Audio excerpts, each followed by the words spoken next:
সময়ের সঙ্গে সঙ্গে বদলে যায় অনেক কিছু, তেমনি সময়ের ব্যবধানে এবার বদলে গেল ইংলিশ ক্লাব এভারটনের মালিকানা। দীর্ঘদিনের অশান্ত অবস্থার পরিবর্তনের জন্যই এবার নতুন মালিকের অধীনে নতুন যুগের অপেক্ষায় এভারটন ভক্তরা।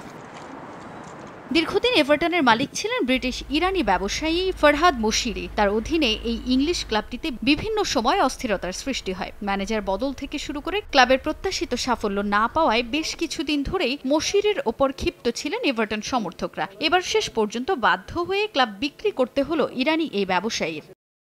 যুক্তরাষ্ট্র ভিত্তিক কনসোর্টিয়াম কোম্পানি দ্য ফ্রিডকিনের কাছে মালিকানা হস্তান্তর করেছে মশিরি। ক্লাবের 94.1% বিক্রি করা হয় যুক্তরাষ্ট্র ভিত্তিক এই কোম্পানিটির কাছে। মালিকানা হস্তান্তরে কত অর্থ গুনতে হয়েছে তা নিয়ে স্পষ্ট কোনো ধারণা পাওয়া না গেলেও গুঞ্জন আছে 5.3 বিলিয়ন ইউরোতে বিক্রি করা হয়েছে ক্লাবের সিংহভাগ।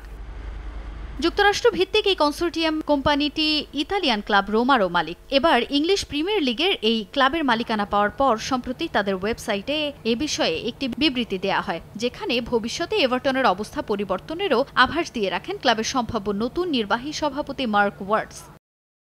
দ্য ফ্রিডকিন গ্রুপের জন্য এটা খুবই গর্বের এবং গুরুত্বপূর্ণ একটি দিন। আইকনিক ফুটবল ক্লাবের মালিকানা পাওয়াটা নিঃসন্দেহে আনন্দের। আমরা এভারটনের মাঠের ও মাঠের বাইরে উভয় ক্ষেত্রেই একটি নতুন যুগের সূচনা করতে অঙ্গীকারাবদ্ধ।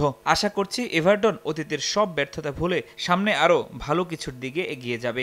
এভারটন আগামী মৌসুমের শুরুতে ব্রামলি মুর ডকে তাদের নতুন স্টেডিয়ামে যাত্রা শুরু করবে, যেখানে স্টেডিয়ামটির দর্শক ধারণ ক্ষমতা 52,888।